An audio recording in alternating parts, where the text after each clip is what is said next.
Hello guys, welcome to another weekly breakdown video. Today I will break down the last week of November 2023.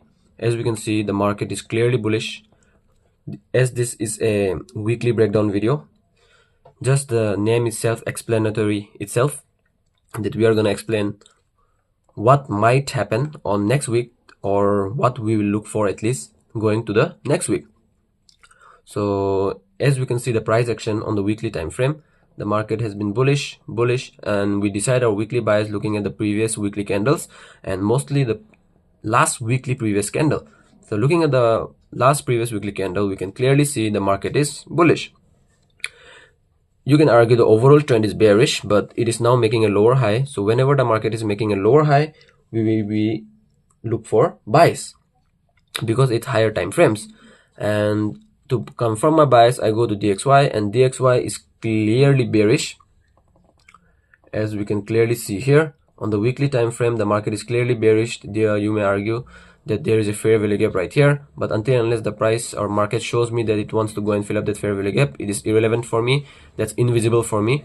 And if my bias is bearish, my target will be this draw of liquidity, and also the market is now headed towards this demand right around here. So on GBP USD, the market is headed towards this supply and also targeting this draw of liquidity right around here, and it is beautifully bullish. So that was my weekly bias. No need to overcomplicate your weekly biases. It's very easy. Keep it simple. The simple you keep the chart, the simple you keep the analysis, the better you will trade. And now going on a daily, because weekly is for weekly bias. Throughout the week, what I will look for, yeah. But on the daily time frame, what I tend to do is look for daily bias. So going on daily, the market is clearly making higher highs and higher lows, breaking structure to the upside, making higher highs, higher lows, higher highs, higher lows, higher highs. And this is a clear decision candlestick on Friday, body closing above the previous day high, week high. So clearly going on Monday, I will look for buys, right? I will look for buys on Monday on GBP USD and look for sells on DXY. As we can see, the Friday candle has closed a lot bearish. So on DXY, I will only enter DXY to look for my bias, because if I show you all the analysis on DXY, then it will be a very long video. So now going on Monday, I'm looking for buys. So if I'm looking for buys on Monday, I will look for market structure in 4 hourly. Now literally it is now, by now you guys know what I do exactly to execute a trade. We do the same things again and again, and you know the drill by now. Higher highs, higher highs, higher lows, higher highs, higher lows, higher highs. The market on the 4 hourly is now at the higher high phase. It needs a retracement, maybe to fill up this fair value gap to then continue heading towards the upside on the Monday, right? So at this point, I go to the hourly. I mark the previous day highs and lows. The previous week high was there, the previous week low was there, and this was the demand I was looking to trade from. Now let me show you clearly on Monday did I took the trade. On Monday there was no news. On Monday there was no news, so it was also high probability to trade. I was looking for buys from this sort of demand right around here, and what tend to happen was, after the Asian range closed, it was a continuation setup, I guess, and the previous week high was taken so early on, so I didn't got any trades on Monday. Clearly we can see Monday was a no trade day. We didn't got trades on Monday. Now going on Tuesday, let us see what happened. You can argue that it might be a continuation setup on Monday, but Monday there was no trading setups, not even any continuation setups. You can, okay, there was a continuation setup right around here on 1730. Why? Because of this fair value gap, fill up this fair value gap, and a rejection candlestick right around here, a stop loss below here, 1:3. We could have caught this trade, but this was a low probability trade, as this was on not at our timing. It was pre New York, this New York session, and we could have caught buys here. Always look for continuation models, because the market is not perfect, as we know, and we have to adapt to the market conditions.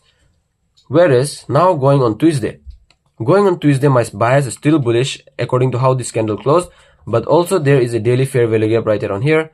There is a daily fair value gap, but until and unless the price, again the same drill again, Until and unless it shows me that it wants to go and fill up that, I will not consider that. That's invisible for me. That's irrelevant. But now I will go to the 4-hourly time frame to look for the market structure. On the 4-hourly, the market is clearly making a bullish market structure, making higher highs and higher lows. And now the market is not that clear, as you can see. It is making, this is the last low that caused this high, new high. So on the 4-hourly, it was not that clean. So what I do in this case, I go to lower time frames like H1.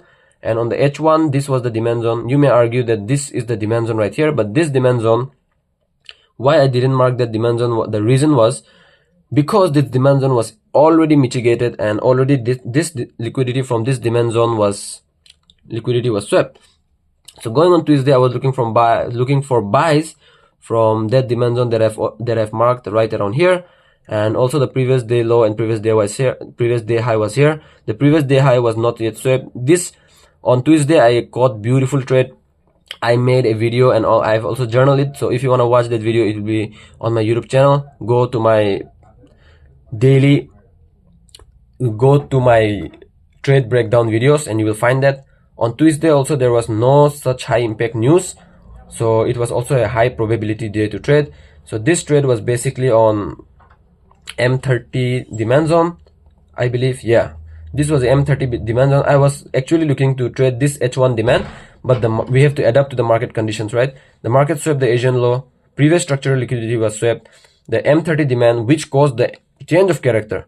The market turned bearish here, boom, change of character happened somewhere around here, and exactly what rejection we were looking for, we got the perfect rejection, and then the rest was history. So going on Tuesday, my bias was Tuesday, we got a beautiful buy. So now going on Wednesday, let me show you what happened on Wednesday and what I was looking for Wednesday. So Tuesday closed very, very bullish, as you can see. So now what I will do going on Wednesday, I will also look for buys again. Why? Because the market is going up. There is no freaking reason in this world to look for sells. When it's going up, you never want to go against the trend, bro. In the markets, if you go against the trend, you are setting yourself up for failure. So on Wednesday, there was huge high impact news throughout the whole day.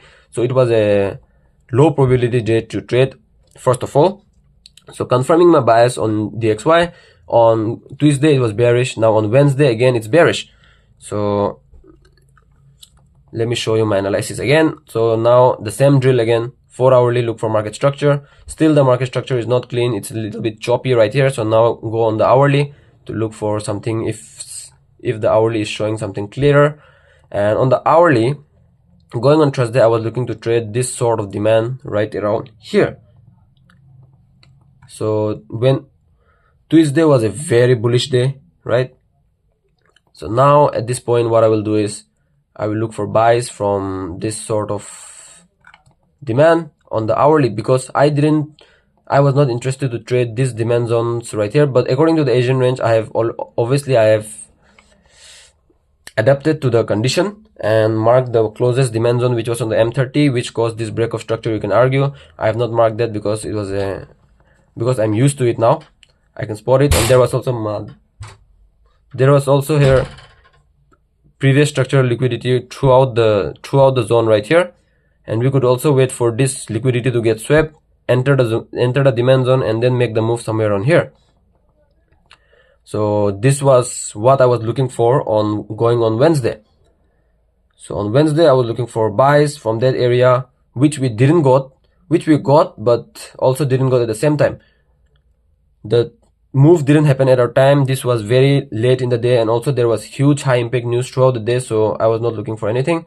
And just because we waited for Thursday, now we got the bias for Friday. Why I have written that, let me show you.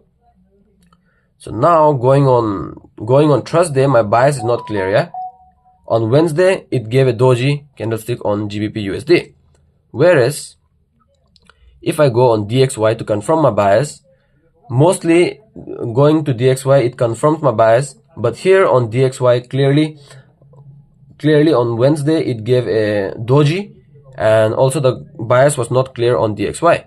So when the GBP USD and DXY bias is not clear, what you do, sit in your hands and quietly monitor the markets. You don't want to do anything. The market can go and fill up this fair value gap, or it might continue with the trend. So it was not clear, so I was not looking for anything, to be brutally honest with you guys.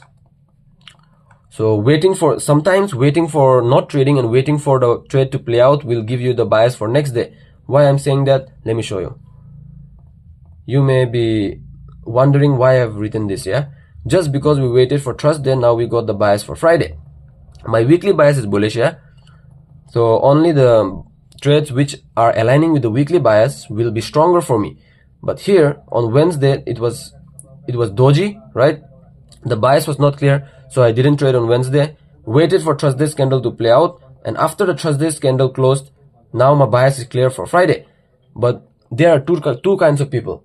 There will be two kinds of people in this situation. Some guys will trade this as the daily bias is clear, but some guys will not trade this as the weekly, it's not aligning with the weekly bias. Both are correct. I'm not against anyone. Going on Friday, if I was looking for something, it will be sells if I'm trading my daily bias, and it's also aligning with DXY. As we can see, it was bullish.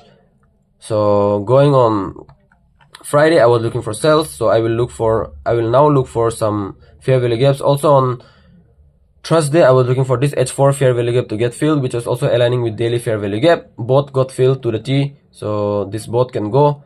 And now on the 4 hourly, we can see there was no market structure shift because this was a low that caused this high. So this was a liquidity sweep. So now what we will do is go on the hourly to look for any change of characters that happened. And on the hourly, the change of character somewhere around here to the upside, whereas there was a break of structure somewhere on here. So I marked this supply zone on the hourly to trade that supply zone on Friday. So going on Friday, it was clear that I was looking for sells. Now, according to how the Asian range closed, I adapted my zone to the Asian range, went to the M30, M15 and marked my supply zones. There was previous structural liquidity here. Also, there was previous structural liquidity here, and the H1 demand was here. So anywhere after the Asian high sweep, after liquidity sweep, anywhere somewhere on here, I could have happily taken the trade with much confidence. Also, I have noticed one thing right here. The price doesn't always need to go to the perfect supply zone or demand zone that you have marked or the fair value gap.